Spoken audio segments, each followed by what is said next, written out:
G'day and welcome, my name's Cautious Pancake, and in today's video we're going to take on a Horde Night in a base that completely stops cop spit and all demo explosion damage while allowing you to either fight or completely AFK the Horde.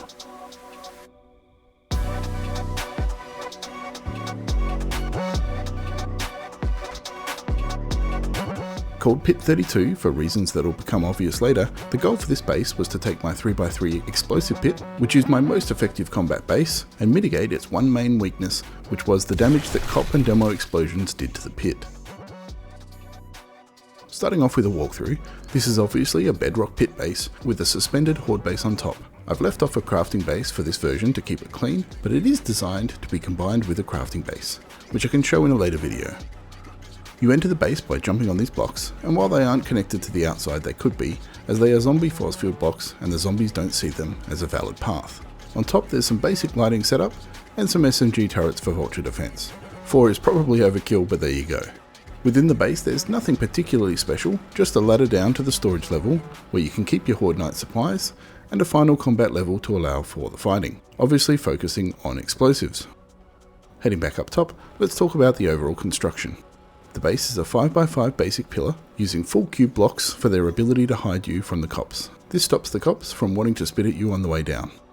The pit itself is 15x15 blocks, and the pillar base is suspended and supported from the sides, using my invisible double railing block trick. I mentioned before that this is a zombie force field entrance. Here I've used the cube 1/2 thin window block, but you can of course modify these to your own preferred blocks, or even use something like ladders, since zombies won't traverse ladders sideways.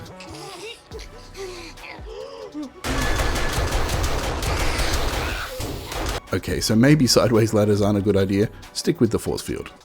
The 4-block gap between the sidewall and the pillar base is to ensure that zombies don't try and jump over, and follow the path down into the pit below. Speaking of the path down, this is achieved through the use of the pillar 0.025 half-side centered block, which are placed 9 blocks below the lip of the pit.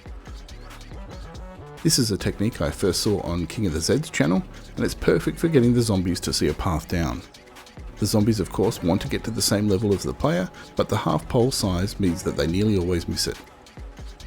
Even when they do land on the pole, they will usually ragdoll and continue to fall, and for the very few that don't, they either take some swings at the wall and then fall anyway, or get knocked down by another zombie falling from above. Once in the bottom of the pit, the zombies have no path to us up in the pillar, and are far enough away that they don't rage mode, since we're well beyond the 11 blocks. In fact, the bottom of the base is 32 blocks from bedrock, which is where we get the base name, and that distance is very specifically set. From my testing on cop spit distances in Alpha 20, we know that for zombies running around the outside of the base, keeping a distance of 26 blocks is enough to stop them from spitting. However, for a pit base like this, zombies will climb on top of each other, which can put them within range if your base is only 26 blocks away from ground level. A gap of 32 then allows for 3 zombies stacked on top of each other without any cop spit, and only if they got to 4 high would they start to get within range. This is potentially possible, but extremely unlikely to occur during a horde. The other important aspect of the pit is the fact that it's bedrock, so cop and demo explosions can happen, and there is little to no impact on the base. The bedrock can't be destroyed or damaged, and while the sidewalls may take a bit of a hit, this does not significantly hurt the stability of the base. The last part of the base construction to note is a simple access ladder to use for pit maintenance, to fix up any walls that were damaged, install the pit lighting, and most importantly, to grab the loot bags at the end of Horde Night. So that's enough background. I'll come back to a few of the potential issues like stability later in the video, but for now, let's have a look at Horde Night. For those wondering, I'm running insane difficulty in 64 zombies with a player level of 113 on day 119, so we hopefully get a nice Horde Night with a combination of dogs, rads, cops, demos and vultures. All the things that we need to properly test a horde base. To use this for combat, it's very much intended for explosives. Due to the spread of the zombies, it's not quite as effective with pipe bombs as the 3x3 pit, but it does hold steady throughout the night. Depending on the composition of zombies in your Horde Night, if there's demos I recommend going for more pipe bombs and a big explosion to try and take out as many as possible in one go. Alternatively, if there's no demos, you can trickle feed your pipe bombs to keep whittling away at rad health, since with them you can't use pipe bombs to stop the rad's health regeneration. Of course, if you want to switch to grenades, that's also possible, they're just a little bit more expensive to make.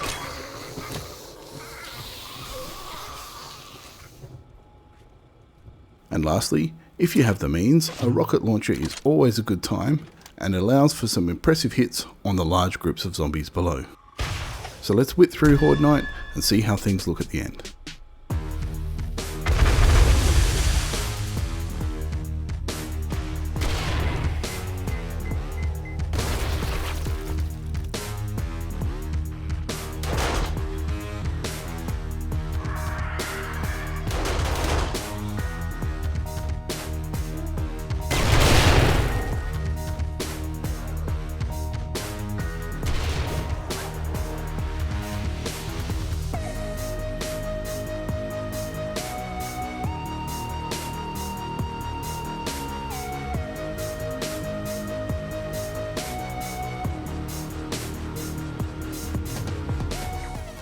With Horde Night now over, we can pop a couple of rockets down to clean up the stragglers.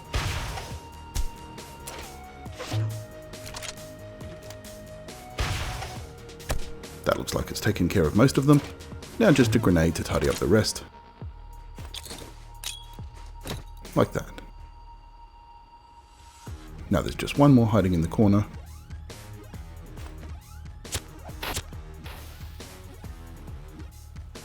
And he's toast.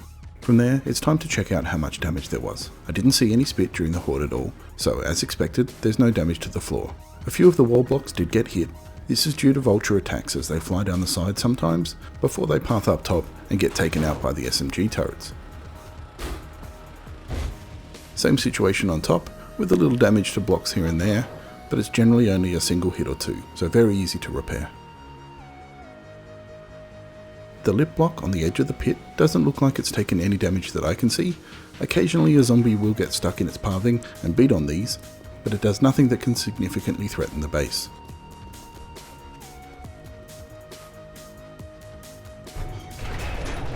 Heading down below, we can see that the vault door took a couple of whacks, but nothing even worth repairing at this stage, and most of the stone walls here have taken a few hits here and there, either from the zombies or from our explosives, until we get to this big section that got destroyed.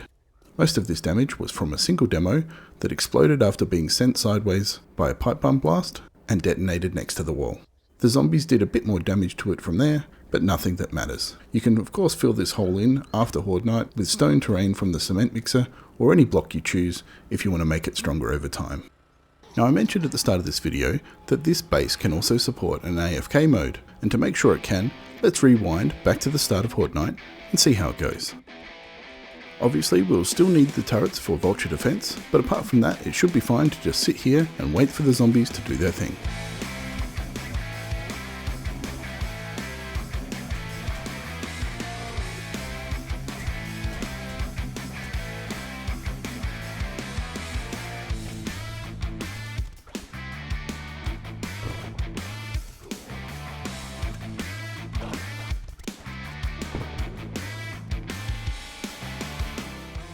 Well, that's a super fast forwarded AFK Horde Night. I'll kill all the zombies with a console command just so that we don't accidentally do more damage to the base during the cleanup. That way we can check for damage that was done just from the zombies, and having a look at the underside of the base, since none of the cops did any spit, there's no damage here despite the cops getting to at least a stack of 4 high at times. Down the bottom, you can see that the vault door again took a little bit of damage, but at less than 100 it's definitely not worth wasting any steel on the repair just yet, and other than that there's barely any damage anywhere. I can't seem to find any. Here's one block with a little bit of damage, so you can see that an AFK Horde Night is extremely effective with this design, if that's the sort of thing that you like. With both combat and AFK modes now tested, there's just a few more items that we need to have a look at. First, let's see if we bring in a ton of radiated cops, can we get them to stack and maybe take a bit of a spit at the base. As you can see, after pushing the time into Horde Night, since cops spit further during the horde, there's still no spit even with 50 rad cops piling at the bottom. Next, we also need to look at stability. As I'm sure you've guessed, this base doesn't have the greatest stability. One option to fix that would be to use the hidden double rails from the bottom up to give it additional stability from bedrock, but I feel like that's just a little bit too cheesy. As well, the zombies will attack the invisible blocks even if they can't see them, and since you can't repair them, it's a little bit of a risky way to go about things. Besides, if I'm going to build an invulnerable base, I want there to be some risk of it falling down in the middle of Horde Night, right? So to check how bad the stability is, and what it might take to cause a collapse, we can shoot out some of the wall to see if that does the trick.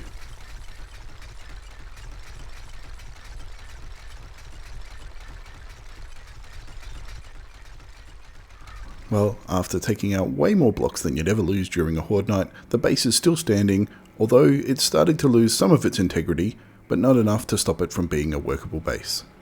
To bring it down, let's toss out 30 sticks of dynamite and see if that does the job.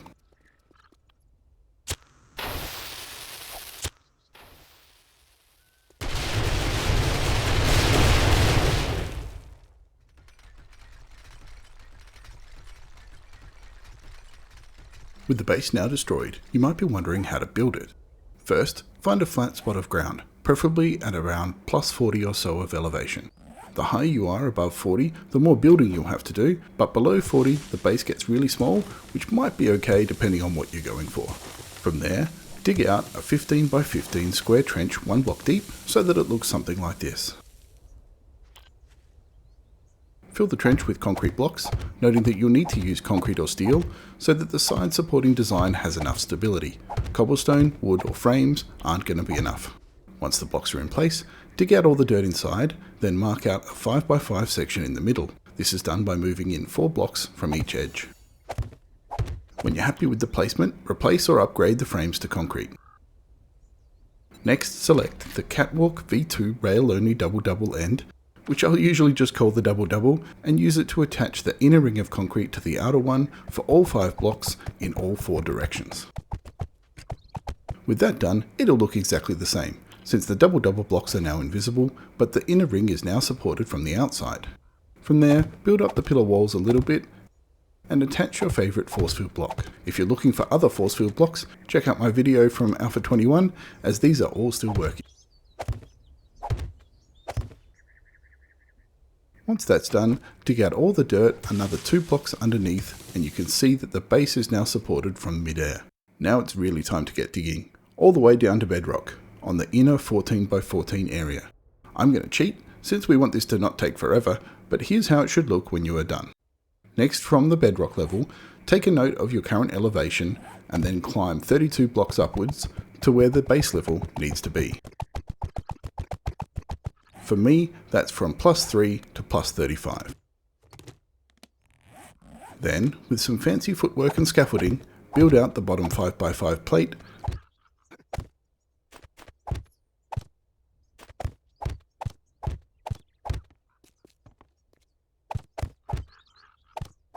leaving a hole in the middle to fight through,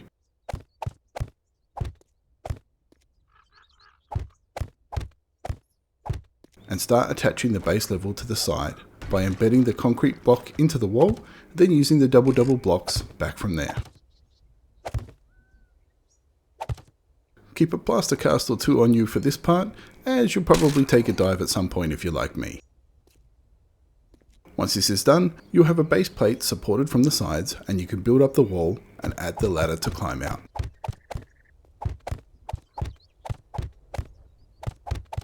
From there, you can finish off the base however you like, so I won't be going over every step, but don't forget to add the blocks to have the zombies fall down into the pit.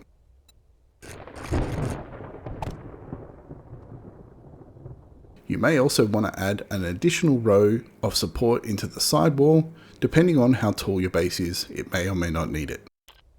Well, I hope you've enjoyed this video, and it's given you a new base option for Horde Nights. Please give it a like if you did, and consider subscribing if you'd like to see more videos like this one in the future.